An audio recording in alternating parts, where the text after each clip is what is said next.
Hello champions, मैं हूं कुंवर अमन सिंह, आपका फिजिक्स गुरु भैया।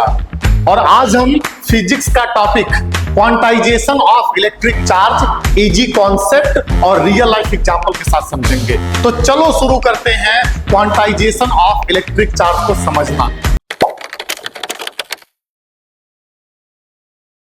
तो ध्यान दो भाई, देखो सबसे पहले हम लोग ये बात करेंगे कि क्वांटाइजेशन ऑफ इलेक्ट्रिक चार्ज का मतलब क्या होता है।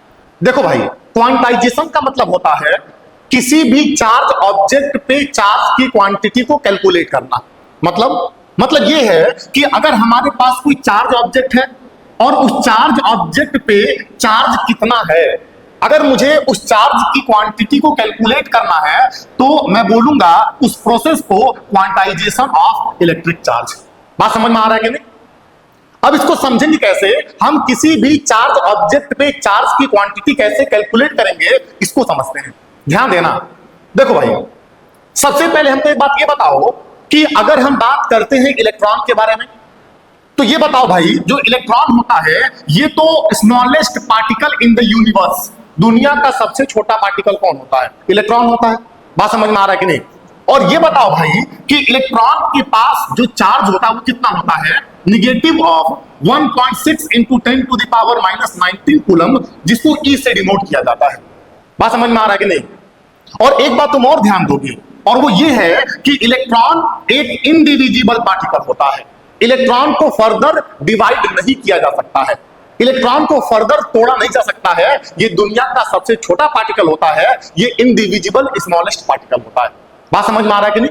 अच्छा, एक बात ये बताओ, अगर इलेक्ट्रॉन दुनिया का सबसे छोटा पार्टिकल है तो इलेक्ट्रॉन के पास जो चार्ज होगा वो भी तो दुनिया का सबसे छोटा चार्ज होगा, सबसे एलिमेंट्री चार्ज होगा, क्योंकि electron elementary particle in the universe है। तो इलेक्ट्रॉन को जो चार्ज होगा वो भी एलिमेंट्री होगा, वो भी सबसे छोटा चार्ज होगा। उससे छोटा चार्ज तो पूरे यूनिवर्स में एग्जिस्ट नहीं करेगा। बात समझ में आ रहा है कि नहीं? ठीक है, अब एक बात को समझो।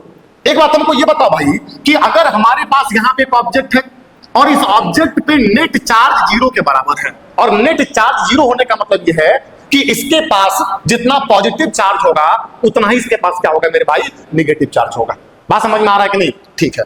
अच्छा, एक बात ये बताओ, अगर मैं इसमें से एक इलेक्ट्रॉन निकाल देता हूं, ध्यान देना, अगर मैं इस ऑब्जेक्ट में से एक इलेक्ट्रॉन निकाल दूंगा तो इसमें से एक निगेटिविटी निकल जाएगी, इसमें से एक इलेक्ट्रॉन के बराबर चार्ज क्या हो जाएगा भाई? निकल जाएगा। मतलब ये हो जाएगा पॉजिटिव चार्ज। बात समझ में आ रहा है कि नहीं? क्योंकि इसमें से निगेटिविटी निकली है तो ये क्या हो गया? पॉजिटिव चार्ज हो गया। ये पॉजिटिवली चार्ज ऑब्जेक्ट हो गया, और इस पे जो चार्ज Q1 आएगा वो किसके बराबर होगा? प्लस में एक इलेक्ट्रॉन के बराबर चार्ज। बात समझ में आ रहा है कि नहीं? अच्छा, अगर इसमें से हम एक और इलेक्ट्रॉन निकाल देंगे, अब इसमें से 2 इलेक्ट्रॉन निकल गया, तो इसमें से 2 इलेक्ट्रॉन के बराबर निगेटिविटी निकल गई, तो अब ये 2 इलेक्ट्रॉन के बराबर क्या हो जाएगा? पॉजिटिव चार्ज हो जाएगा। तो अब इस पे जो नया चार्ज है Q2 किसके बराबर होगा? ये होगा प्लस में 2 इलेक्ट्रॉन के बराबर चार्ज। बात समझ में आ रहा है कि नहीं? सिमिलरली अगर इसमें से 3 इलेक्ट्रॉन निकाल दोगे तो इसके पास जो चार्ज आएगा Q3 वो किसके बराबर होगा भाई? वो हो जाएगा प्लस में 3 इलेक्ट्रॉन के बराबर। और ऐसे करते करते अगर तुम क्या करोगे भाई, इसमें से n नंबर ऑफ इलेक्ट्रॉन को बाहर निकाल दोगे तो अब इसमें जो चार्ज Qn आएगा वो किसके बराबर होगा? प्लस में n इलेक्ट्रॉन के बराबर इसके पास पॉजिटिव चार्ज आ जाएगा। तो इस तरीके से हम किसी भी चार्ज ऑब्जेक्ट पे चार्ज की क्वांटिटी को कैलकुलेट कर सकते हैं। अभी तो हम लोगों ने ये देखा इसमें से इलेक्ट्रॉन निकल रहा था तो ये पॉजिटिवली चार्ज हो रहा था। अब दूसरा केस लेते हैं, ध्यान से देखो। अगर मान लो कि ये एक ऑब्जेक्ट है और इसके पास नेट चार्ज 0 के बराबर है, ठीक है ना, और अगर इसमें एक इलेक्ट्रॉन चला गया, बात समझ में आ रहा है कि नहीं? अगर इसमें एक इलेक्ट्रॉन चला जाएगा तो इसमें एक निगेटिविटी चली जाएगी। बात समझ में आ रहा है कि नहीं? जैसे इसमें एक निगेटिविटी जाएगी तो अब इसके पास जो चार्ज आएगा Q1 वो किसके बराबर होगा? माइनस में 1 इलेक्ट्रॉन के बराबर। बात समझ में आ रहा है कि नहीं? अब ध्यान से देखो, अगर इसमें एक इलेक्ट्रॉन और चला गया, अब इसमें 2 इलेक्ट्रॉन चले गए, इसमें 2 निगेटिविटी चली गई, तो इसमें 2 इलेक्ट्रॉन के बराबर निगेटिव चार्ज आ जाएगा। तो अब इसके पास जो चार्ज होगा वो किसके बराबर होगा भाई? निगेटिव में 2 इलेक्ट्रॉन के बराबर। बात समझ में आ रहा है कि नहीं? अब ध्यान दो, अगर इसमें एक इलेक्ट्रॉन और चला गया, इसमें 3 इलेक्ट्रॉन चले गए, तो अब इसके पास 3 इलेक्ट्रॉन के बराबर निगेटिव चार्ज हो जाएगा। यहां पर लिखो तो माइनस में 3 इलेक्ट्रॉन के बराबर। अब ऐसे करते करते क्या होगा? ध्यान से देखोगे, अगर इसमें n नंबर ऑफ इलेक्ट्रॉन चले जाएंगे, बात समझ में आ रहा है कि नहीं? जैसे इसमें n नंबर ऑफ इलेक्ट्रॉन जाएंगे तो इसके पास n नंबर ऑफ इलेक्ट्रॉन के बराबर नेगेटिव चार्ज आ जाएगा, ये नेगेटिवली चार्ज हो जाएगा। तो अब इस पे जो चार्ज आएगा भाई Qn वो किसके बराबर होगा, माइनस में Ne के बराबर। तो मैं तुमको बताना क्या चाहता हूं, मैं तुमको यह बताना चाहता हूं किसी भी ऑब्जेक्ट पे या तो 1 इलेक्ट्रॉन के बराबर चार्ज हो सकता है, या तो 2 इलेक्ट्रॉन के बराबर चार्ज हो सकता है, या तो 3 के बराबर, या तो 4 के बराबर। मेरे कहने का मतलब यह है किसी भी ऑब्जेक्ट पे हमेशा जो चार्ज होता है वो 1 इलेक्ट्रॉन की चार्ज का इंटीग्रल मल्टीपल होता है। बात समझ में आ रहा है कि नहीं? अब देखो ये बताओ, क्या तुम इस ऑब्जेक्ट में से आधा इलेक्ट्रॉन निकाल सकते हो क्या? नहीं। क्यों? क्योंकि इलेक्ट्रॉन तो इनडिविजिबल होता है भाई, इलेक्ट्रॉन तो तोड़ा नहीं जा सकता है, तो आधा कैसे निकाल पाओगे? बात समझ में आ रहा है कि नहीं? तो तुम अगर इसमें से आधा इलेक्ट्रॉन नहीं निकाल पाओगे, मतलब इस पे 0.5 इलेक्ट्रॉन के बराबर चार्ज नहीं आ सकता है। क्या तुम इसमें से 1.5 इलेक्ट्रॉन निकाल सकते हो क्या? क्या तुम इसमें से 1.5 इलेक्ट्रॉन निकाल सकते हो क्या? बिल्कुल नहीं निकाल पाओगे। बात समझ में आ रहा है कि नहीं? 1.5 इलेक्ट्रॉन निकालने का मतलब है एक पूरा इलेक्ट्रॉन और आधा इलेक्ट्रॉन, ऐसा तो हो ही नहीं सकता है। या तो 1 इलेक्ट्रॉन निकालोगे, या 2 निकालोगे, या 3 निकालोगे। बात समझ में आ रहा है कि नहीं? तो इसी को बोलते हैं क्वांटाइजेशन। किसी भी ऑब्जेक्ट पे जो चार्ज होता है वो हमेशा 1 इलेक्ट्रॉन के चार्ज का इंटीग्रल मल्टीपल होता है। 1 इलेक्ट्रॉन के बराबर 2 इलेक्ट्रॉन के बराबर, मतलब 1 इलेक्ट्रॉन का इंटीजर से मल्टीप्लाई करोगे तब तुमको चार्ज मिलेगा। कभी किसी भी ऑब्जेक्ट पे फ्रैक्शन में चार्ज एग्जिस्ट नहीं करता है। कभी भी चार्ज कॉन्टिन्यूअस नहीं होता है, उसमें कॉन्टिन्यूटी नहीं होती है कि 0 इलेक्ट्रॉन के बराबर 0.1, 0.2, 0.3 ऐसा चार्ज नहीं होता है। या तो 1 इलेक्ट्रॉन के बराबर होगा या 2 के बराबर, डिस्क्रीट होता है मेरे भाई। बात समझ में आ रहा है कि नहीं? ब्रेकिंग होती है। क्लियर है कि नहीं?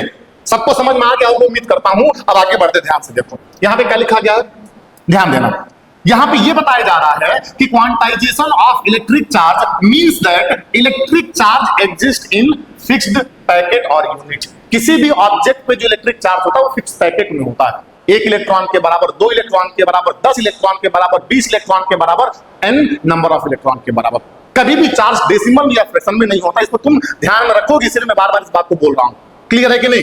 अब क्या लिखा गया है, charge can not exist in any random और फ्रैक्शनल वैल्यू। देखो मैं जो बोल रहा हूं यहां पे लिखा गया, कभी भी चार्ज कोई रैंडम वैल्यू नहीं होता है, कोई फ्रैक्शनल वैल्यू नहीं होता है, हमेशा इंटीग्रल मल्टीपल होता है 1 इलेक्ट्रॉन के चार्ज का। क्लियर है कि नहीं? अब देखो भाई यहां पे तुमको क्वांटाइजेशन ऑफ चार्ज का फॉर्मूला दिखाई दे रहा है, ध्यान से देखोगे जो क्या बता रहा है, Q equal two plus minus Ne।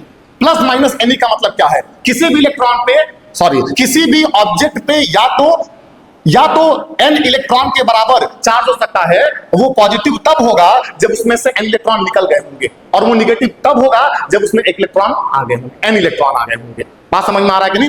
ठीक है, यहां पे देखो भाई Q क्या है, टोटल चार्ज, n क्या है, इंटीजर, और E क्या है, चार्ज ऑन 1 इलेक्ट्रॉन। सबको समझ में आ गया कि नहीं? ठीक है, अब ध्यान दो भाई, यहां से आगे बढ़ेंगे और हम छोटा सा न्यूमेरिकल सॉल्व करें। क्वेश्चन MCQ है। क्या बोल रहा है, क्वांटाइजेशन ऑफ चार्ज मींस, मतलब क्वांटाइजेशन का मतलब क्या होता है, चार्ज कैन बी क्रिएटेड, ये तो गलत बात है। Charge exist in fixed packet, देखो ये सही लिखा गया है। यहां पे क्या बोल रहा है कि चार्ज जो है वो हमेशा फिक्स पैकेट में एग्जिस्ट करता है। क्लियर है कि नहीं? चार्ज कभी रैंडम नहीं होता है, चार्ज कभी फ्रैक्शनल नहीं होता है, हमेशा फिक्स पैकेट में होता है। क्लियर है कि नहीं? ठीक है, अब आगे बढ़ते हैं और अगले क्वेश्चन के बारे में बात करते हैं। क्या बोल रहा है, formula of quantization of charge, मतलब चार्ज के क्वांटाइजेशन का फॉर्मूला क्या होता है, अभी मैंने तुमको बताया है, Q is equal to Ne। Clear है कि नहीं? ये तो ओम्स लॉ का फॉर्मूला है, ये न्यूटन के सेकंड लॉ ऑफ मोशन का फॉर्मूला है, और ये पावर का फॉर्मूला है। क्लियर है कि नहीं? ठीक है, अब इसके पास से आगे बढ़ते हैं। क्या बोल रहा है, the value of elementary charge E, मतलब जो सबसे छोटा चार्ज है वो तो इलेक्ट्रॉन पे होता है, और वो कितना होता है, 1.6 into 10 to the power minus 19 coulomb. यहाँ पे ए ऑप्शन करेक्ट हो जाएगा। समझ में आ रहा है कि नहीं? ठीक है, अब आगे बढ़ते हैं। क्या लिखा गया है, which of the following charge is possible, मतलब इसमें से कौन सा चार्ज पॉसिबल है किसी भी ऑब्जेक्ट पे। तो मैं पहले ही बता चुका हूं, किसी भी ऑब्जेक्ट पे जो चार्ज है वो डेसिमल में नहीं होता, फ्रैक्शन में नहीं होता है, तो ये और ये हो नहीं सकता है। एक ऑब्जेक्ट पे 4 इलेक्ट्रॉन के बराबर चार्ज हो सकता है, क्योंकि 4 एक इंटीजर है। बात समझ में आ रहा है कि नहीं? ठीक है, अब आगे बढ़ते हैं भाई। यहां पे क्या लिखा गया है, in the formula Q is equal to Ne, n represent, इस फॉर्मूले में n क्या बता रहा है, तो इस फॉर्मूले में जो n है वो इंटीजर है। बात समझ में आ रहा है कि नहीं? ठीक है, आगे बढ़ते हैं, अगले क्वेश्चन पे बात करते हैं। क्या बोल रहा है, a body has a charge of -8 into 10 to the power -19 coulomb. फिर क्या बोल रहा है, find the number of excess electron on the body.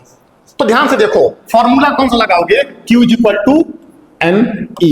हमसे क्या पूछा है, नंबर ऑफ इलेक्ट्रॉन, हमको N पता करना है, तो N किसके बराबर होगा, Q बाई E। तो यहां से N किसके बराबर होगा भाई, बॉडी पे कितना निगेटिव में चार्ज है, माइनस में 8 इंटू क्या हो जाएगा भाई, 10 टू द पावर माइनस 19। और ये बताओ एक इलेक्ट्रॉन पे कितना चार्ज होता है, माइनस में 1.6 into 10 to the power minus 19। तो ये से कैंसिल हो जाएगा, ये माइनस से माइनस कैंसिल हो जाएगा, और ये 1.6 जो होगा वो 8 से कितने बार में कटेगा, 5 बार में, तो n कितना आ जाएगा 5। तो उस बॉडी पे जो एक्सेस नंबर ऑफ इलेक्ट्रॉन होंगे वो कितने होंगे, 5 होंगे। समझ में आ रहा है कि नहीं, ठीक है।